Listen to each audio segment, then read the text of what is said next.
Բարի և ուրհնյալ առավոտ, սիրելի հարազատներս, Հիսուս Քրիստոսի սուրբ անունով օրհնում եմ յուրաքանչյուրիս։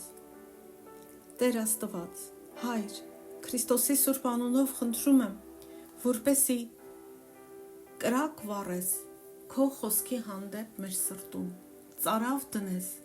որ ոչինչ չի կարող հագեցնել, բացի քո խոսքը, որ քո խոսքով սնվենք, քո խոսքով զորանանք, քո խոսքով լվացվենք, քո խոսքով ինքներս մեզ քննենք, թող քո խոսքը լինի մեր բժիշկը, մեր մտքի, մեր հոգու, մեր սրտի, մեր մարմնի ևս, որտեղ քո խոսքի մեջ քո զորությունն է, խոսք, որ դու քո անունից բարձր ես դասել։ Ես նաև խնդրում եմ, Տեր, որ բացես ամեն կապանք, որ կա մեր ընկալման, հասկացողության, հիշողության, մեր աչքերի վրա, կարդալու մեր ունակության, վերապահելու, հասկանալու ունակության վրա, որպեսզի չարը չկարողանա հաղթի մեզ և գողանա քո խոսքը մեզանից, նաև չկարողանա գողանալ քո խոսքը կարդալու ցանկությունը և ամեն սուտ թող քանդվի։ Տեր, ես նաև աղոթում եմ, որ տաս մեզ կարողություն խորությամբ հասկանալ, թե ինչ է քո շնորհը, որ այն ոչ միայն քո նվերն է փրկության, որ տվել ես մեզ անարժաններիս, այլ այն ավելի խորն է, ավելի բազմակողմանի, թույլ տուր մեզ հասկանալ, Տեր, այնպիսի ձևով, որ երբեք չմոռանանք, և դա թող, և որպեսզի մենք քո շնորհը հասկանանք, մենք պիտի հավատք ունենանք, Տեր, որ դու ամեն մեկից տվել ես, օգնի մեզ օգտագործել մեր հավատքը, և նաև, Տեր, խնդրում եմ, որ անձնական հարաբերությամբ քո հետ, անձնական հարաբերություն ունենալով հասնենք այդ խորություններին, որտև ուրիշ ոչ մի կերպ մենք քեզ չենք ճանաչի, եթե անձամբ քեզ հետ չշփվենք։ Ես աղոթում ու խնդրում եմ այս ամենը յուրաքանչյուրիս համար, ընտանիքիս բոլոր անդամների համար, հարազատներիս համար, լսողների համար, նրանց ընտանիքների համար և ամեն քրիստոնյայի համար։ Իսկ նրանք, որ քեզ չեն ճանաչում, աղերսում եմ, Տեր, որ գործես նրանց կյանքում, լույսդ, փառքդ վառվի նրանց կյանքերի վրա և խավարի մեջ նստածների վրա գա հույս, որ Հիսուս Քրիստոսն է։ Աղոթեցի Հիսուսի սուրբ ու զորավոր անունով։ Ամեն։ Հիմա անդրադառնանք ելք գրքին, հին կտակարանից, մենք երեկ սկսեցինք խոսել և նախաբանն է, մենք խոսում ենք, թե ինչի մասին է ելք գիրքը և այն պատմում է այն դրվագի մասին, Իսրայելի պատմության, որ երբ Եգիպտոսում էին գտնվում, ստրկացվել էին և Տերը նրանց ստրկությունից դուրս է բերում Մովսեսին կարգելով որպես առաջնորդ։ Երեկ խոսեցինք, թե ինչու որպես քրիստոնյաներ մենք պիտի կարդանք այս գիրքը, որ դրանով Աստված խոսում է նաև մեզ հետ, որ այն նոր ուխտի նախապատկերն էր, Մովսեսը Հիսուսի նախապատկերն էր և շատ ու շատ մանրամասներ խոսեցինք այնտեղ, որպեսզի ես չկրկնվեմ, ապա նախկին դասը ուշադրությամբ լսեք։ Եվ մենք ասեցինք, որ ելքը Եգիպտոսից դուրս գալը հրեաները նշում են, Պասեքը նշում են, Զատիկը մինչև այսօր էլ դրանք նշում են և կարդացինք հատվածներ Աստվածաշնչից, որտեղ ասում են պատմեք ձեր որդիներին, պատմեք ձեր սերունդներին, որպեսզի ոչ ոք չմոռանա Տիրոջ գործերը։ Այսօր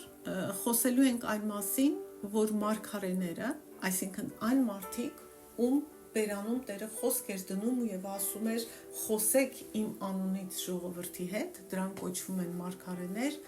ևս անընդհատ հիշեցնում էին Իսրայելին, Իսրայելի ժողովրդին, որ ընտրությունը և ուխտը սերտորեն կապված են Եգիպտոսից ելքի հետ։ Այսինքն, որ Աստված ընտրել էր Իսրայելին, ուխտ էր կնքել Իսրայելի նախահայրերի հետ և դրա համար էլ հանեց նրանց Եգիպտոսի ստրկությունից։ Նույնը վերաբերում է քրիստոնյաներից։ Երեկ ասեցի, որ մենք էլ նոր ուխտ ունենք Աստծո հետ Հիսուս Քրիստոսի արյունով և Հիսուսի միջոցով էլ, այդ ուխտի միջոցով էլ Տերը Հիսուսին ընդունողներին հանում է մեղքի կախվածությունների մահվան անդունդից, խավարից, սատանայի գերությունից և տանում իր որդու լուսեղեն թագավորության մեջ։ Մարգարեների այս հիշեցումները կարդում ենք հետևյալ հատվածներում։ Եսայի գրքի 11-րդ գլխի 16 խոսքում։ Իր ժողովրդի մնացած վերապրողների համար մի պողոտա կլինի Ասորեստանից, ինչպես եղել էր Իսրայելի համար, երբ դուրս եկավ Եգիպտոսից։ Երեմիա 2-րդ գլուխ 6-րդ խոսք։ Եվ չասացին, ուր է Տերը, որ մեզ հանեց Եգիպտոսի երկրից, որ մեզ առաջնորդեց անապատում, ամայության և փոսերի երկրում, չորության և մահվան ստվերի երկրում, այնպիսի մի երկրում, որով ոչ ոք չէր անցնում և որտեղ մարդ չէր բնակվում։ Երեմիա գրքի 7-րդ գլխի 22-ից 25 խոսքերում։ Վերադարձեք, ով ուխտադրուժ որդիներ, ես ձեր ուխտադրժությունը կբժշկեմ։ Ահա մենք դեպի քեզ ենք գալիս, որովհետև ով Տեր, դու ես մեր Աստվածը։ Հիրավի բլուժները և լեռներում աղմուկը խաբեություն են, որովհետև Տիրոջից մեր Աստծուց է Իսրայելի փրկությունը։ Եվ մեր մանկությունից ի վեր ամոթալի բանը կերել է մեր հայրերի վաստակածը, նրանց արջառներին ու նրանց ոչխարներին, նրանց որդիներին ու նրանց դուստրերին։ Մեր ամոթով պառկենք և մեր նախատինքը թող ծածկի մեզ, որովհետև մենք և մեր հայրերը Տիրոջ մեր Աստծու դեմ մեղանչեցինք մեր մանկությունից մինչև այս օրը և Տիրոջ մեր Աստծու ձայնին չլսեցինք։ Եզեկիել գրքի 20-րդ գլխի 6-րդ խոսքում 10 և 11 խոսքերում։ Այդ օրը նրանց երդվեցի, որ իրենց Եգիպտոսի երկրից հանեմ այն երկիրը, որ ես հետազոտել էի նրանց համար, երկիր, որտեղ կաթ ու մեղր էր բխում, որը բոլոր երկրներից գեղեցկագույնն է, հանելով նրանց Եգիպտոսի երկրից։ Ես նրանց հանեցի Եգիպտոսի երկրից և նրանց անապատ բերեցի, նրանց իմ կանոնները տվեցի և իմ պատվիրաններն իմացրի, որոնցով մարդ կապրի, եթե դրանք կատարի։ Ովսեա մարգարեության 2-րդ գլխի 15-րդ խոսքում։ Եվ ես այնտեղից իր այգիներն իրեն կտամ, եկ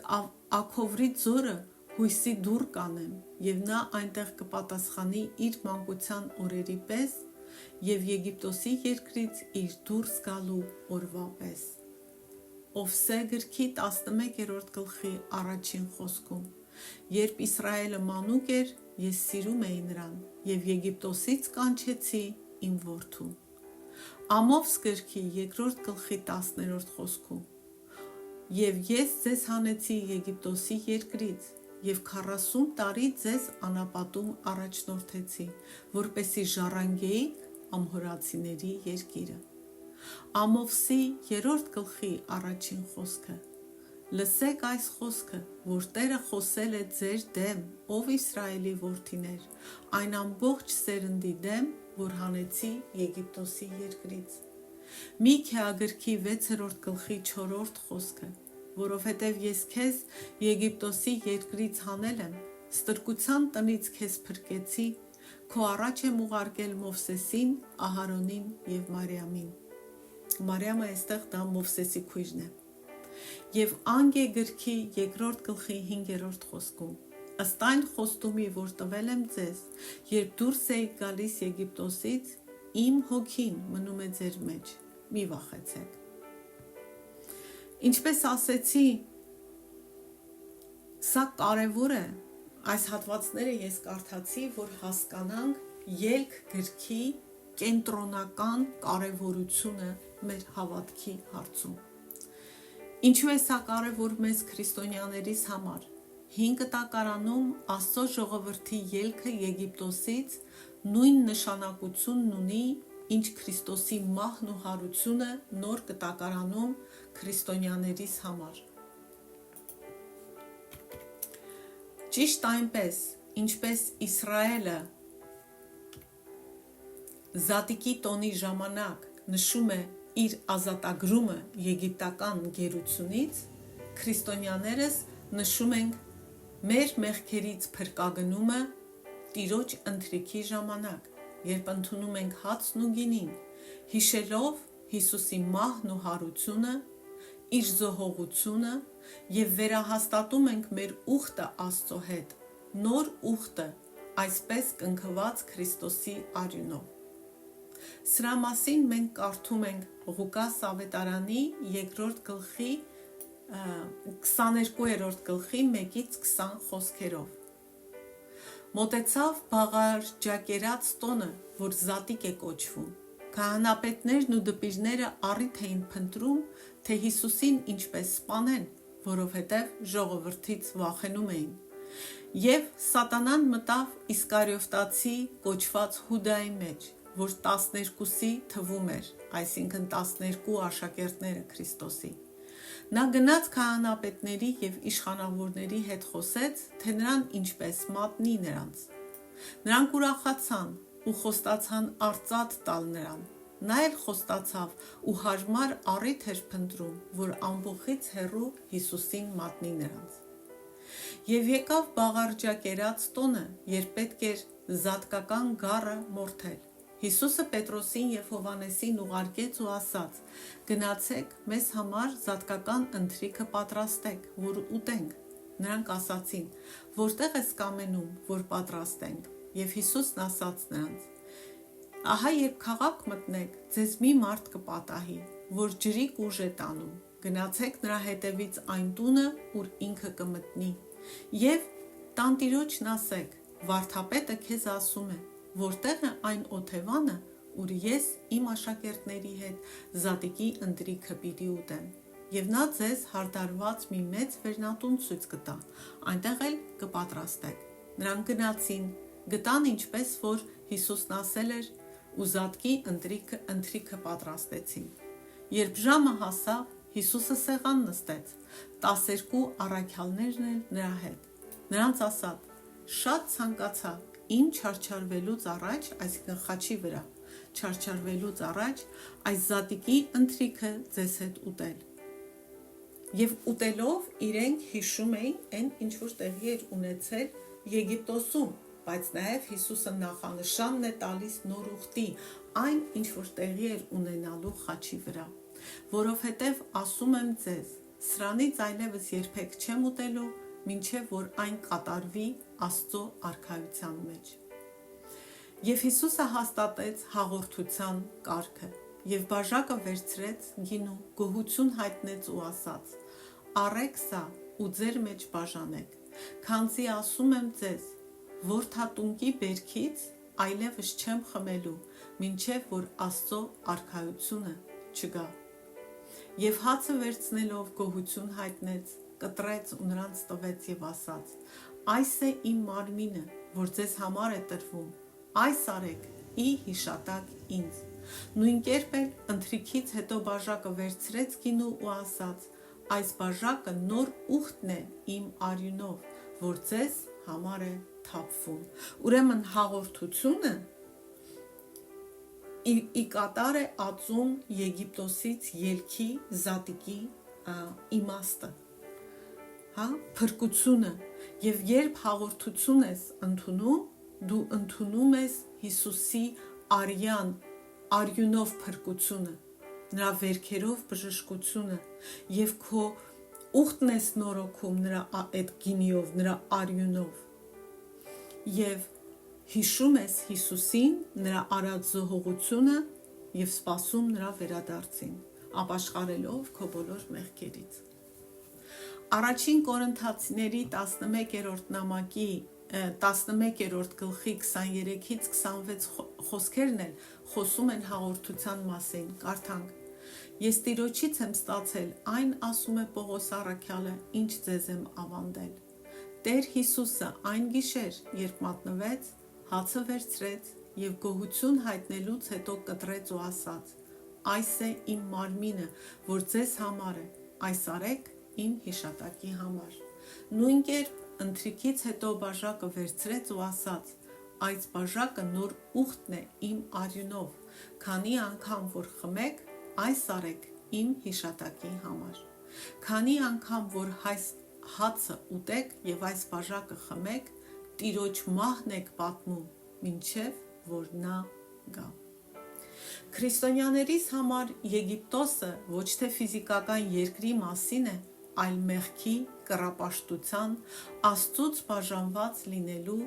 խավարի ու չարի գերի լինելու մասին է, անհավատության ու ապստամբության մասին է։ Ելք կամ Ելից գիրքը հին կտակարանի և հրեական հնգամատյանի երկրորդ գիրքն է։ Ելք գիրքը շարունակվում է Ծննդոց գրքից, որտեղ Աստված ներկայացրեց մեզ իր արարչագործությունը, մարդկային մեղքը, աստվածային պատիժը և փրկության ու վերականգնման խոստումը, Աբրահամի կանչը, ում միջոցով Աստված օրհնելու էր բոլոր ժողովուրդներին, Իսահակի, ապա Հակոբի դժվարությունները Աստծո կանչը կատարելու հարցում։ Դուք կարող եք Ծննդոցը իր տարբեր մասերով իմ YouTube-յան ալիքում գտնել և նորից լսել, կամ ինքներդ կարդացեք Ծննդոց գիրքը։ Եվ Ծննդոց գիրքը ավարտվում է նրանով, որ Հովսեփը, Հակոբի թոռը, իր հոր ընտանիքը տանում է Եգիպտոս սովի դաժան տառապանքներից խուսափելու համար։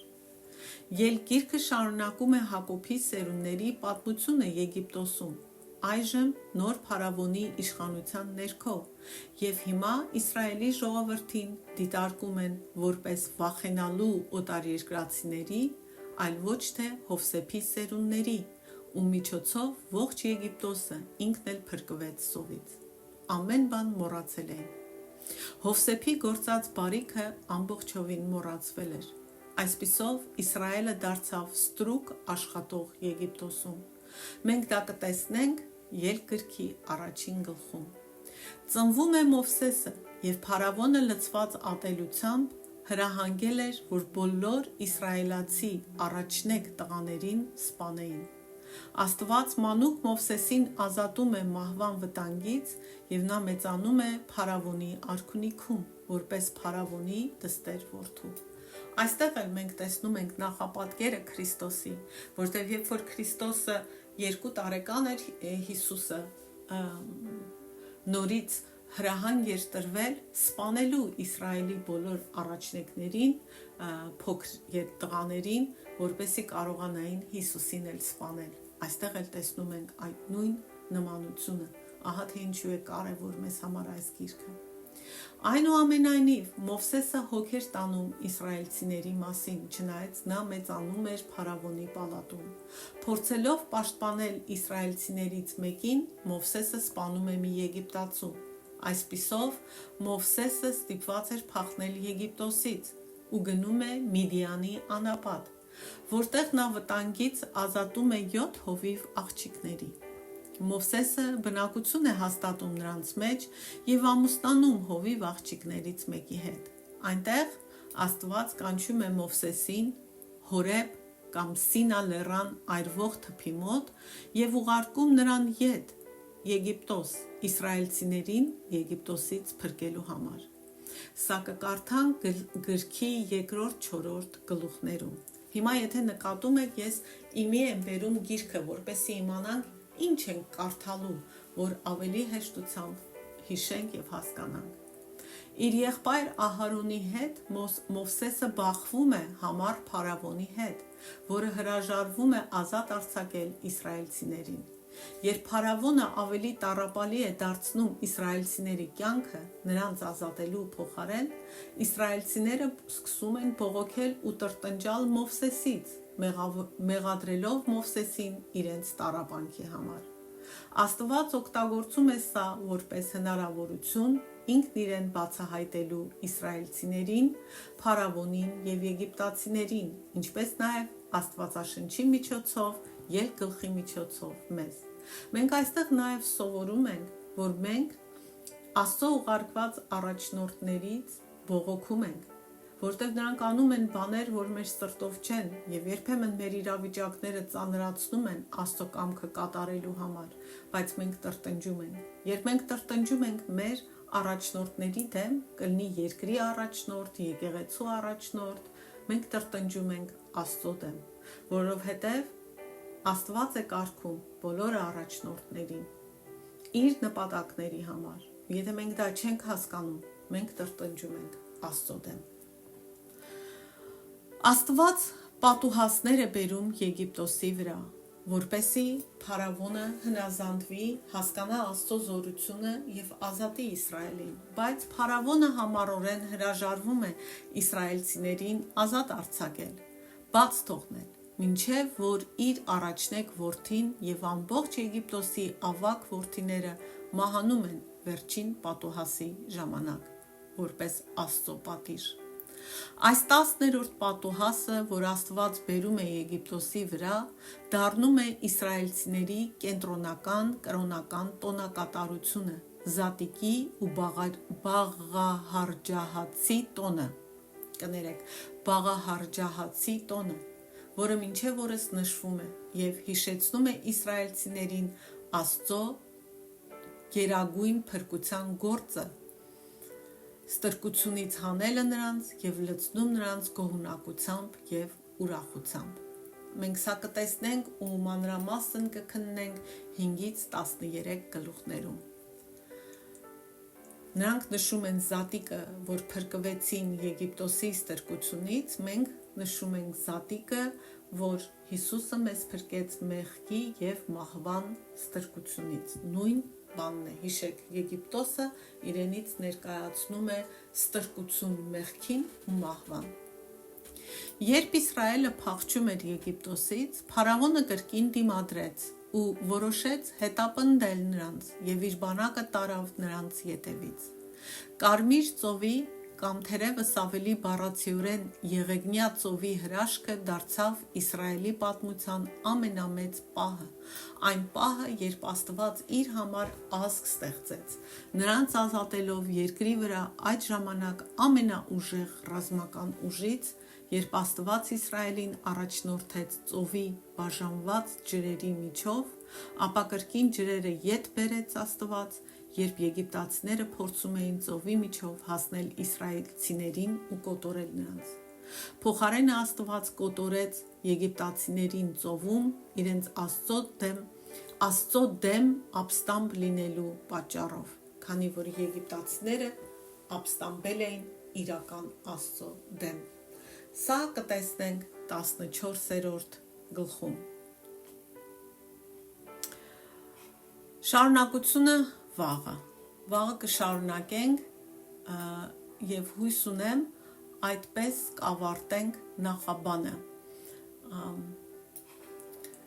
Այդպես կավարտենք նախաբանը ելգրքի եւ արդեն կանցնենք բուն գրքին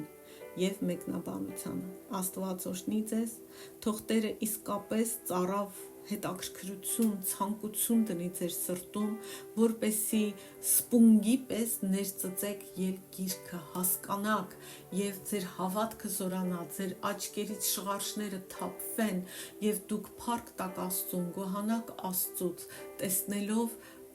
դարերի պատմությունից, թե ինչպես էր նա ծրագրավորում մարդկության փրկությունը եւ ձեր սրտի դիրքը փոխվի Իսրայելի հանդեպ, ոչ թե նայեք ազգ, որ պատերազմի մեջ է կամ մեր երկրի պատերազմում զենք հավաճառել, այլ ազգ, որ Աստված ստեղծեց մարդկանց օրհնելու համար եւ նա այդպես էլ արեց, որովհետեւ Իսրայել ազգից ծնվեց մեր փրկիչը Հիսուս Քրիստոսը։ Իսրայել ազգի